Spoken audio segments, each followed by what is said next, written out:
Hello, everyone. I'm Charlie Tolhurst, and welcome to the Motormania Podcast for tonight, the 13th of October. I thought I'd jump on tonight, because we haven't filmed the podcast for a little while now on Motormania. All about cars, of course, automotive themed cars, motorsport, anything automotive themed. This is the place to be. This is part of my YouTube channel, my new YouTube series called Motormania. And yes, we're on the podcast tonight. Hope everyone's had a great day. Obviously, looking forward to the new working week starting tomorrow.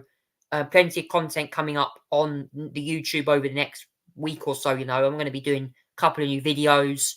Obviously, you can go and watch my video on the Toyota IQ. It's on Chazza Squash, and if you click on there, Motormania, you'll find that the Toyota IQ video is on there, and I speak a little bit more in detail about what makes a Toyota IQ a very unique city car. For obviously, for many people, it was one of the smallest ever four-seater production cars ever built.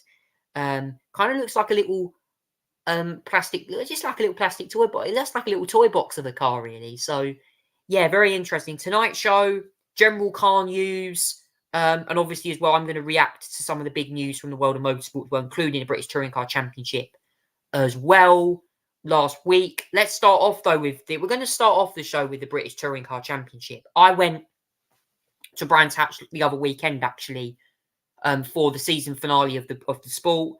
Obviously, it raced last weekend. I forgot to update everyone on this, but I will. Huge congratulations to Jake Hill and MB Motorsport, obviously under the name Laser Tools Racing with MB Motorsport. Obviously Jake Hill won his maiden championship. Huge congratulations to him. What a season he had. I think he won 8 or 9 races throughout the whole year. And absolutely, what a performance by this guy. His home track, doesn't live far down the road from Brands. Absolutely, and what a season he had. The 330e M Sport won the title, his local track. In doing so, he and fellow WSR drivers Colin Turkington, a double podium finish today, and Adam Morgan helped secure a record-breaking 10th manufacturer's crown for BMW as well. Beginning the day level on point with his title rival Tom Ingram, Hill drove serenely to an 8th victory of the year in race 1 with Team BMW Pulse's Turkington making it 1-2 finish. The result was an historic 400th podium for WSR in the BTCC. Also had a 132nd win to equal all-time series. Second place in race 2, which is the race I watched. Despite Tom Ingram winning that race after a great start, Jake kept his cool nerve, finished behind Ingram, but in the wet title showdown in the last race, he absolutely drove really well. Despite losing out to Ingram, he managed to, drive well past Tom Ingram, then I think past Dan Camish in the other Napa Racing Ford Focus as well. But Ash Sutton won the final race of the season in wet conditions. Sutton's a rainmaster, and unfortunately in the first race, Sutton and Ingram were involved in a very bizarre first lap incident down at Druids where Josh Cook actually locked up his little Cupra. I think it was his Cupra. I think he was driving like one of them Cupra Leons. What used to be a Seat car, I think. A Seat's performance brand at the time. Yeah, Josh Cook got his. I don't know if it's a Toyota or something, but Josh Cook basically got all his braking wrong. Ingram and Sutton had nowhere to go. Got collected in it, and that pretty much ended Ash Sutton's bid at becoming one of the most successful British touring car drivers of all time. But I have to say, I went on Saturday. I met the Accelerate trade price cars, not Accelerate Motorsport drivers. The Bristol Street Motors held the event. I met Tom Chilton. I met Tom Ingram as well. I met obviously as well Dan Zelos, who's graduated from the Mini Challenge. And I think Nick Halstead was there as well. So yeah, I really enjoyed it. It's fantastic for Bristol Street Motors to do this stand every year. I go there every year and I see for myself what the track's like. I go there. I went there. I want to try and go again in April or May, maybe to the Indy meeting. But yeah, no, I really enjoyed it. Go and see the cars there.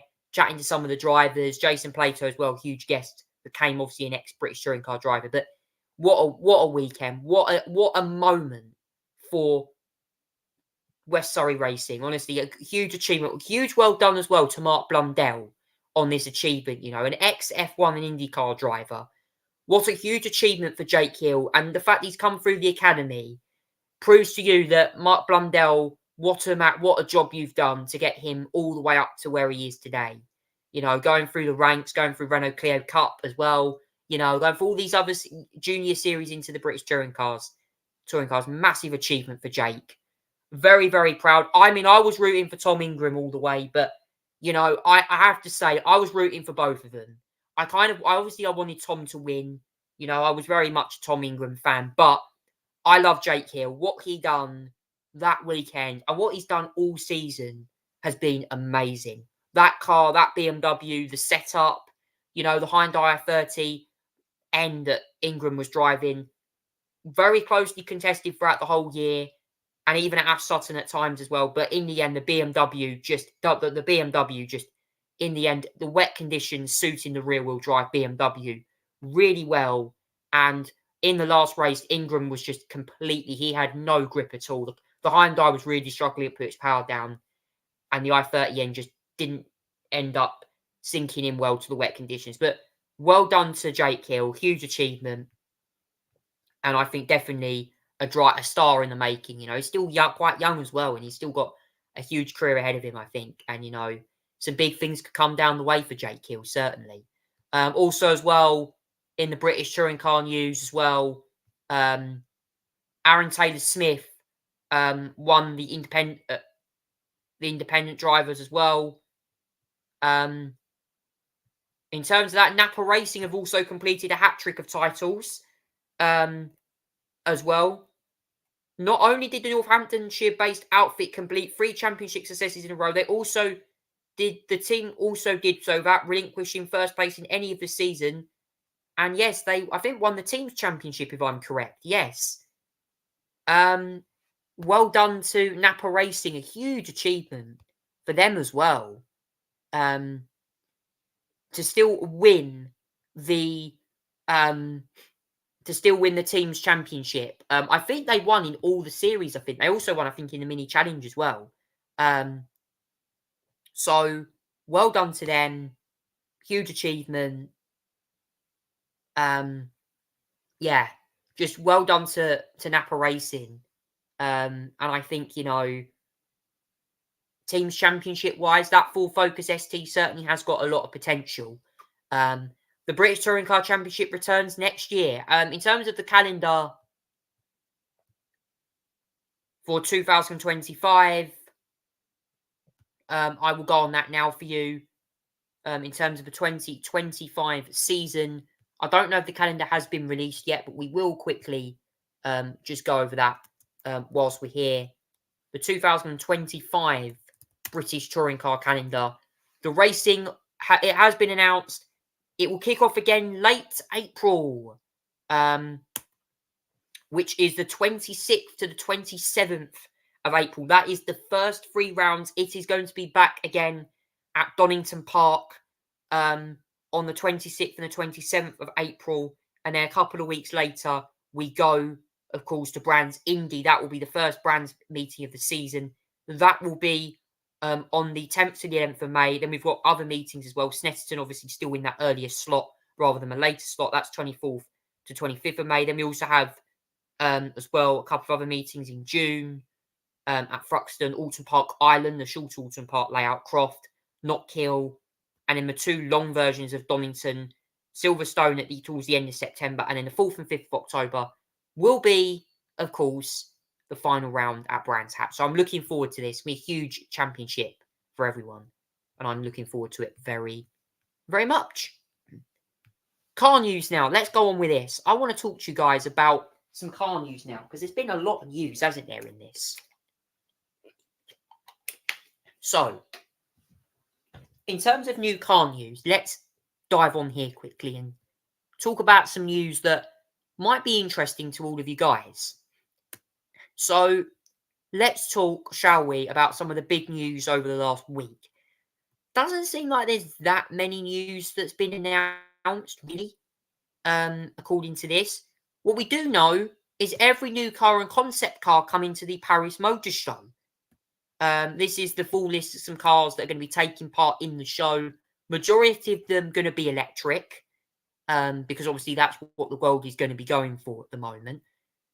Alfa Romeo are bringing out a hybrid version of the Junior, which is going to be called the Junior Ibrada.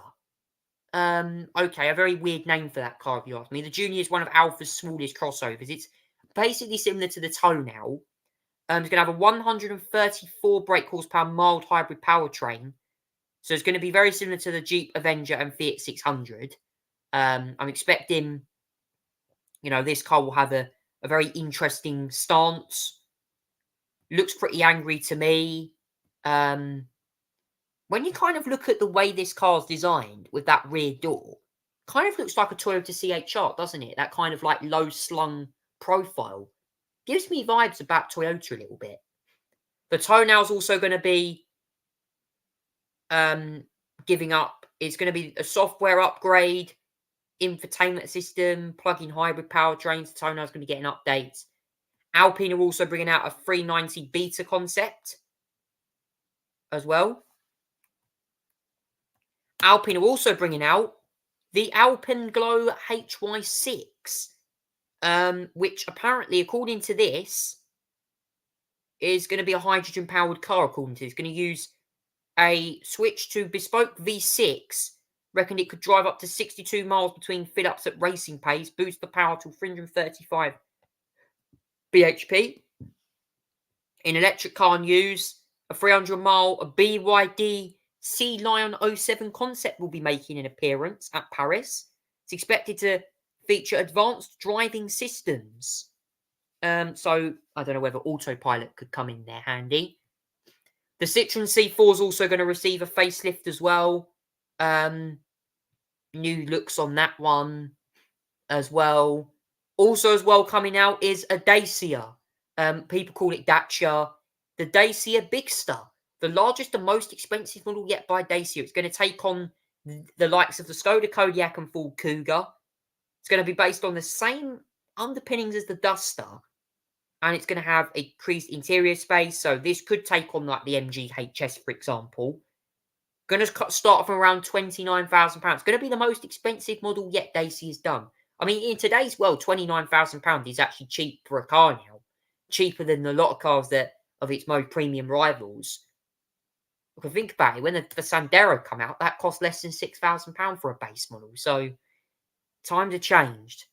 Leap Motor also going to be making the B10. I think I've spoken about this car before. That's another electric car taking on like the ID3. Also, what's coming out as well is a Mini. But not just no Mini. This is the John Cooper Works electric. I'm very nervous about this one because I mean this is going to have 200. I think it's going to have about 255 brake horsepower. But obviously this is not a petrol; it's electric. I don't know what people are going to make of this car. A John Cooper Works electric Mini. It's also going to get more aggressive styling, blacked out grills. In my opinion, the Cooper S may be a better option, but we'll see how the electric Cooper John Cooper Works gets on. Renault have also unveiled the Mobilized Duo, which acclaiming to this is the successor to the Renault Twizy. Looking at that, I can tell that it looks identical to the Renault Twizy from the same platform. That car also was very famous on a Top Gear episode where they raced through St. Petersburg when Jeremy, Rich and James all raced there. Peugeot also bringing out an E308 and E5008 long-range versions as well, claiming that the most powerful one will have a range of 315 miles in the 508. The Renault 4 is going to be coming back. I've spoken about quite a lot of these cars before. There's even going to be a new Twingo. Yes, the new Twingo is also going to be coming out as well. And that's it for the new car news. Oh, wow, honestly. So many cars coming out. I can't, underestimate some of these cars. There are loads of them.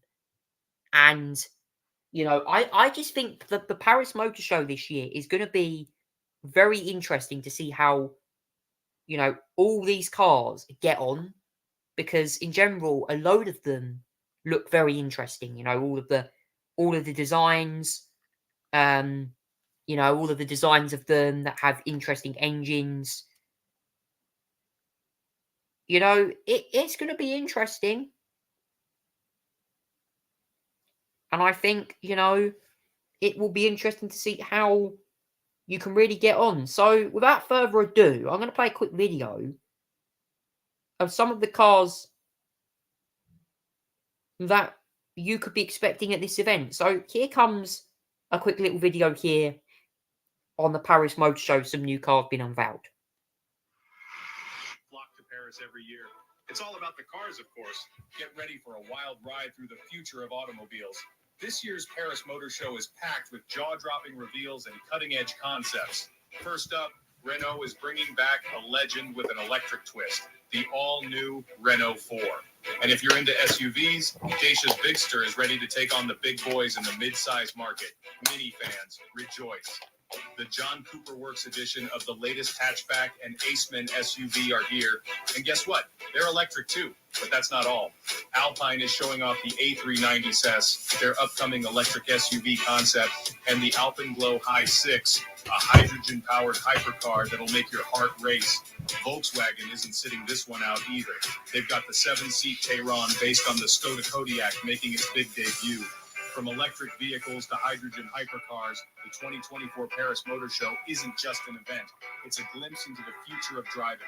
Stay tuned for more updates.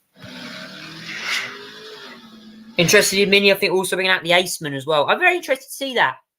Interesting to see. It's going to be interesting, the Paris Motor Show, to see the new cars coming out, what we're expecting, what's the general feedback going to be. I'm not the biggest fan of electric cars, but it's interesting what these companies can show off. And I think, in general, there is definitely a trend going upwards for the world of cars at the moment. I think, these big motor shows have their place in the lineup. Now, it's time for the final part of the podcast now.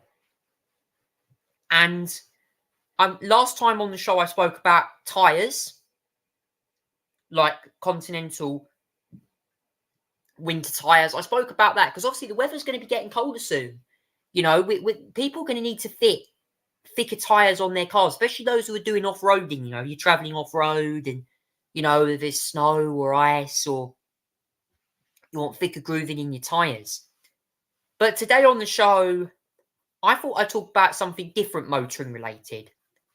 And that is about something local that has been really affecting people in Basildon.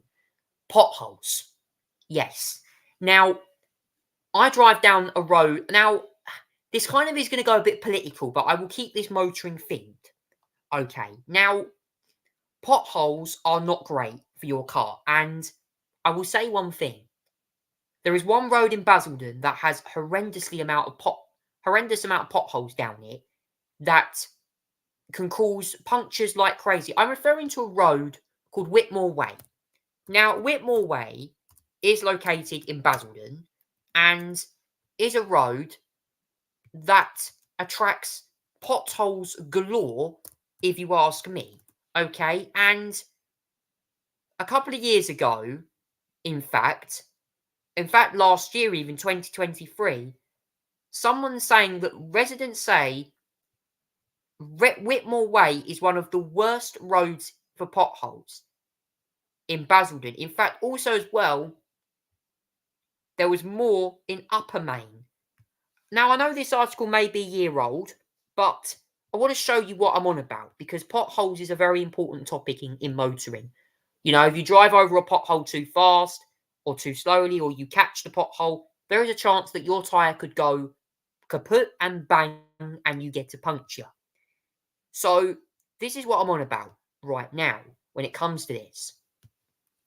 Now, according last year, residents of Basildon acclaimed that it's so full of potholes that should be a diversion put in place. Now, One of the Basildon residents claimed Whitmore Way is so appalling that his pothole was stranded road on it. Basildon has seen the victim of some of the worst potholes in Essex over the last year. According to this, okay, one of the people in resident, Dr. Sinvin, said, I've never seen it road like Whitmore Way. He added, I think it's well possible to drive at 0 miles per hour. Please have a rethink and drive on Whitmore Way and Basildon. This is a road that makes you wonder, is it with potholes and some stranded it? These are probably the worst potholes to ever drive in the area. I've lived in Basildon for years, but I've never seen a road such a state there. Wish the authorities could take it honest and put place a notice bad to drive and take a diversion if it can't be fixed immediately. Now, during the budget, they claim that an extra £9 million would be spent on road and repair and maintenance. Okay, right. Now, that's something that really, has to be addressed. I have to say, I drove down Whitmore Way a lot, and I drove down other roads here in where I live in Basildon, and they're just full of them. You go somewhere, you go to a different country. I went to Ibiza like the other month, and the roads out there, I didn't drive out there. My dad drove, and we were going to a concert there. We were going to see it. We were going to a concert, and we went away on holiday there. And the roads were like completely different. No potholes there. We had a Citroen C5 Aircross. We used that car. That was the hire car we had. And I'm going to be covering hire cars on another episode of this podcast. I'm going to be talking about hire cars and companies and stuff like that in a bit more detail. And there will be some YouTube videos on hiring cars as well. And some tips to make sure you get the right ideas in that. But now we went out there and the roads were so much smoother. That there was not really any potholes. The roads were smoother. So why is it that the UK, in particular Britain, has some of the worst battered roads in the world? I don't understand that. The council should really be doing more to help. They clearly need to grow a backbone on this. And the fact is that, we're starting to see residents complaining of tyres being, getting punctures on the road. Their cars ending up having punctures. Richard Hammond kind of highlighted this on one of his YouTube videos on Drive Tribe, where I think he drove down a road where he mentioned his daughter Izzy drove her Mercedes A-Class down that road. And I think both of the tyres ended up going. And he drove, a Porsche 911 Dakar down that road. And the tyres were all right. It depends how big your wheels are. If you've got small wheels, like a Fiat 500 or maybe like a Suzuki Ignis or something, there is a chance that those tyres could end up crumbling very quickly. If you have small wheels, they're very vulnerable. If you have a car like a Range Rover or a Ford Ranger that has massive 20-inch wheels, probably not going to bother you as much because they will be able to make bigger ground clearance.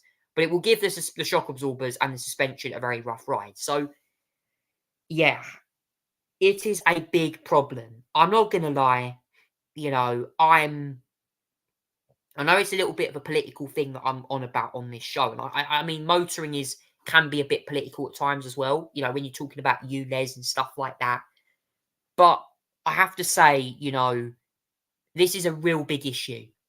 And, not just anywhere, because potholes, we've seen what can happen with potholes. We've seen what can happen, drivers reporting of punctures, reporting of loads of stuff that could damage their cars.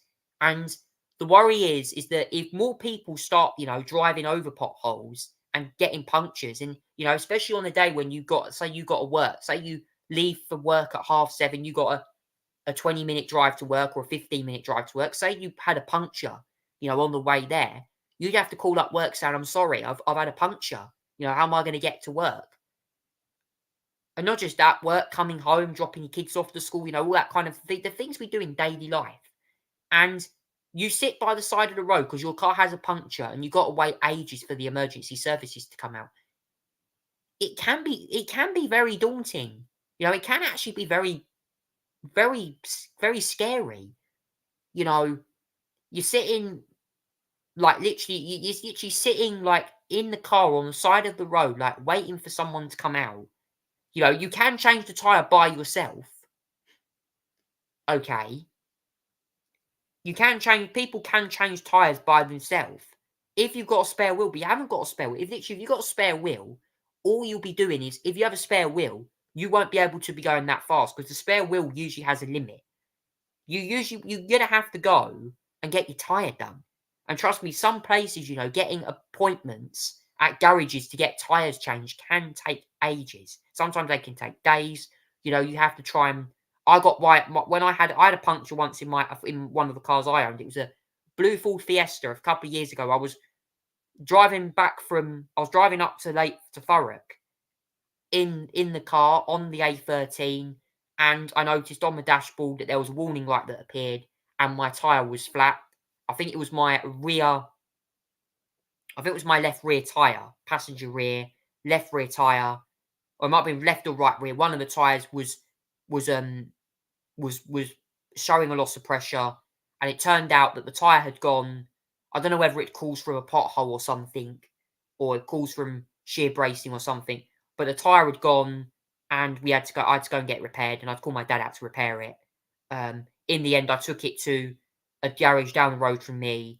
I think it's called Formula One Auto Centre, something like that. And they done it for me. They put a new tyre on the car, but it came to about 100 quid. It was expensive,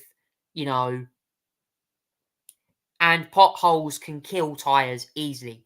Not just tyres, they could do your suspension. If you drive over them too fast, they could send shudders through you. They could literally send vibrations through the car that could cause huge amount of damage. So it can be horrible. And like I said, guys, this is really important that you pay attention when you're driving, especially potholes. Look out for them. If they're a concern, if you're living in a local area where you're concerned about potholes, please let your council know.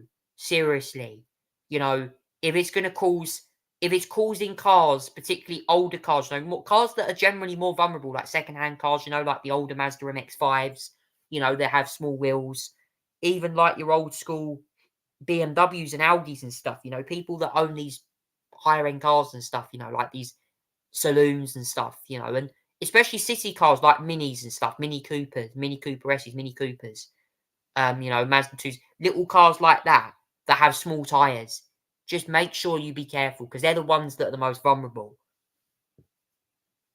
Punctures can occur very easily in them.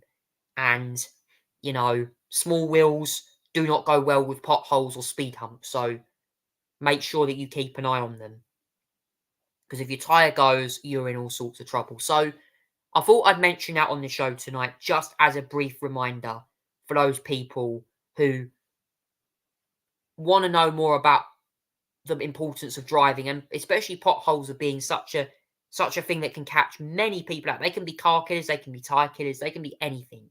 So it's really important that you look out for them. Now, unfortunately, that brings us to the end of the show tonight. Thank you so much for watching the Motormania podcast this evening, everyone.